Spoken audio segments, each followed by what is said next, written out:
Hi guys, I've got a special game here for you today. This just so happens to be one of my childhood favorites. We are going to be playing Teenage Mutant Ninja Turtles 2, the arcade game for the Nintendo Entertainment System.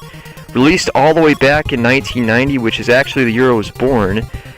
Turtles 2 was one of my favorite games when I was a kid, and we are going to be playing this walkthrough run deathless. So, no deaths for the whole run. It's going to be quite the challenge, but I'm very prepared for it. Normally when I play the game I can at least make it through on 2 lives, and I wanted a little more of a challenge, so there won't be any deaths in this particular walkthrough. I wanted to go with my favorite turtle, which is Leonardo, because there's no difference between the turtles in this game. Unlike in the original one where there was an extreme difference between which turtle you pick, you can just choose your favorite one and it doesn't matter so much, because they all have the same attacks. The special move that they use, which is very useful for a playthrough, is this like double slash. You do that by pushing both of the buttons, but pushing jump a little bit before the attack button, and then it's a very, very useful move for getting rid of the purple foot soldiers and some of the other ones, like, too. I mean, even these blue guys, it's usually better to just jump kick them, but it can be useful for other foot soldiers as well. Any of them that really have like a projectile weapon. So anyway, you'll notice also that there's a Pizza Hut sign in the background, and there's actually going to be quite a few references to Pizza Hut in this game, at least 3 of them that I know of. And I really love that fire. It's like completely controlled at the bottom of the screen. It's not growing, it's not, the building's not collapsing or anything, but, it does give you a little bit of the impression that the building's in trouble and it's gonna come down. And like, I guess you have to get out of there quickly or something.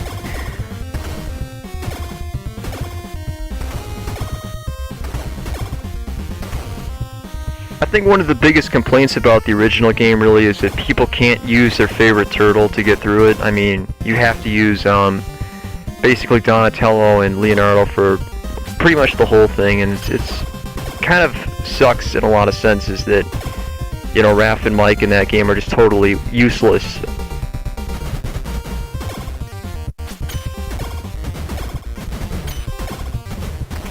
So I'm going to give a little bit of backstory now to when I first started playing the Turtles games. When I was a little kid, my parents used to rent the original one for me, and the original Turtles game has gotten a really bad reputation for being extremely difficult, and in some cases just completely unfair and just kind of ridiculous. I think its reputation is somewhat undeserved and probably also a little bit deserved, because the game came out back in like 1989, and games from back in that time period were just not made very well. As a general rule, there were a lot of problems with them, and if you look at some of the better games from like the late 80s, like Mega Man 2 and River City Ransom, you'll still find plenty of flaws with those games. They're good, but they still have a lot of technical issues that you just never see today. The original game certainly had some bullshit moments, if you will, but for the most part it was still, I think, a pretty solid game for that year.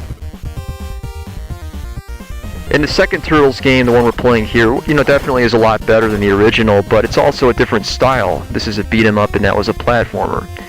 Now for these roadkill Rodneys, they did not do a good job programming this enemy, because you can just slash them up against the wall, and they're very, very easy to kill. I don't know why they made them that easy, but they're also pretty easy in the arcade game, although not quite that bad. So I've got April here, who's just terrified, kind of hiding out against the background. You can actually see, it looks like she has a computer, almost looks like a laptop, although those didn't exist back in 1990, but it's really crazy to think that computers are so old. And you think, like, I know they're well more than, 24, 25 years old, but it's just hard to believe they've been around that long to me. This is the first boss of the game, Rocksteady. Rocksteady is a fairly easy boss. One important thing to note about Rocksteady is that he's completely vulnerable when he's shooting at you. So whenever you see him firing, just do the jump kick, and then make sure you get away from him very fast because he is rather quick with those kicks. He has an occasional attack where he'll run across the screen and try and tackle you. The one thing you need to be aware of with that is that he will immediately run in the opposite direction whenever he does the tackle move, so make sure you stay away from him when he does that. So I don't know if you've ever had this experience before, but sometimes you'll watch something when you're a kid and you really like it, and you remember it as being, you know, a great TV show, something that's really fun to watch. A lot like the Turtles were, you know, like I saw the Turtles when I was about probably 3 or 4 years old, and it went off the air when I was like 5 or 6. And I remember being a kid, you know, I really enjoyed it, and then I saw it a little bit later on in my childhood when I was maybe about 10 or 11. I got some VHS videos, which are actually still around at the time, and I watched a couple of the older episodes as an older kid, and I still liked it. It was really cool. I thought, you know, I wish they never took that show off the air. And then I rewatched an episode about 3 or 4 years ago, and I was like, oh my god, I can't believe I ever liked this show. It sucks. So I think it's one of those cases where it's like like Pokemon, you know. I remember watching Pokemon as a kid, and I loved it. And I decided a few years ago to watch one episode that I had wanted to see as a kid but didn't. And I was like, oh my god, I could barely sit through it. It was amazing how bad it was. And it's just one of those things you gotta kind of leave it, you know, like I think in the past. And the Turtles TV show to me was a lot like that. Right here we have Shredder going out the window, taking April O'Neil with him. Actually, the first time I played this game, the screen glitched out really bad on my Nintendo, and I thought I killed him. I thought I had actually managed to kill Shredder, and I was like, well, why is the game still going? I beat Shredder, what else, you know, what else more to the game is there? I also thought, you know, Shredder is really easy. I don't know exactly how it happened, but it just looked like on my Nintendo that I had somehow hit him, and like I had knocked him out of the window. Like, that's how badly it glitched. It was ridiculous.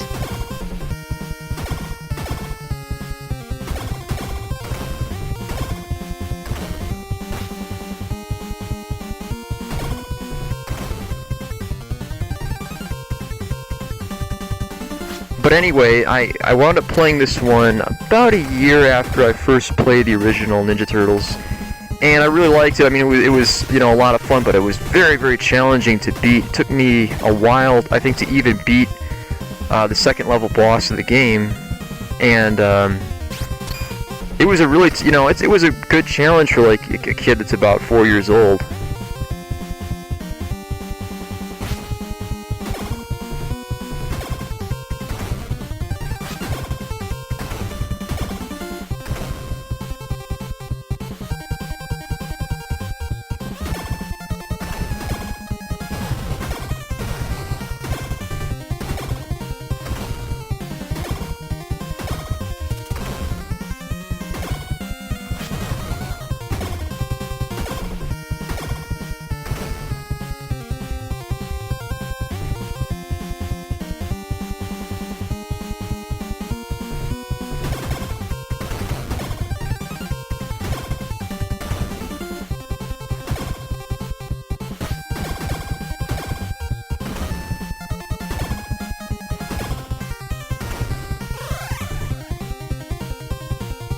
I always love hitting that woman on the skateboard. It's fun to do. And this little section here always gave me the impression of, like, you'll see in a minute, but like the lights are kind of turning off in those windows. It's kind of interesting. I think it's just like something the NES had a problem with displaying.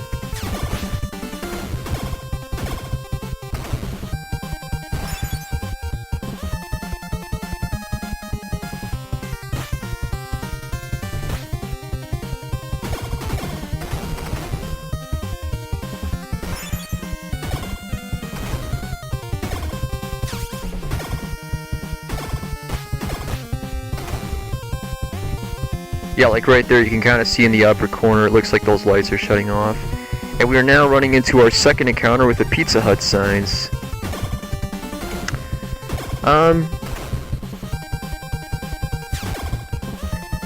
I don't know about you, but I always do get a little bit hungry for Pizza Hut whenever I play this game. Probably not a surprise since you see the logo all over the place. I actually don't eat very much pizza in real life. Very much into healthy foods, so I only eat pizza like maybe once a month, if that. But whenever I do get pizza, I usually like to eat, something that's really, good to get a lot of toppings on it or whatnot. What's your favorite kind of pizza? What type of pizza do you like to eat? I know the Turtles were really known for eating some strange concoctions like anchovies and like ham and peas and stuff like that. Some really strange stuff that you'd never want to put on an actual pizza. So I can't say I've had too many like really bizarre pizzas before, but probably the closest thing to a strange pizza I've had would be like a cheeseburger pizza or a BLT pizza, and those are really good. But right now we are up to Bebop, who is the second level boss of the game. Bebop is a little bit different from Rocksteady, mainly in that he will rarely charge the screen twice, and he uses an uppercut, which makes the jumping attack a little on the risky side. I had to remember actually just how to beat him here. I had a little bit more trouble than I normally would, but the way you kind of want to hit him is you want to get like the very edge of his head, or just aim like directly across his body with your jump kicks. And it can be a little bit risky to use the jump kicks while he's moving. I really recommend that you only kick him when he's firing his gun off, or when you get the idea that he's not going to be using the uppercut, like when he can't use the uppercut, that's when you want to attack him. He's harder than Rocksteady a little bit, and but not too much. I actually did really bad against him. I don't normally get pushed down to one sliver of health, but I figured him out a little bit, and I just kind of went back to my old instincts here for how to beat him. I just basically kind of shut my brain off and just killed him like that. He's not a hard boss at all, and I shouldn't have gotten pushed down to one bit of health there, but oh well. Anyway guys, in the next part we're going to be going through the sewer level. I want to thank you so much for watching my LP. I will see you next time. This is Josh Dragon signing out.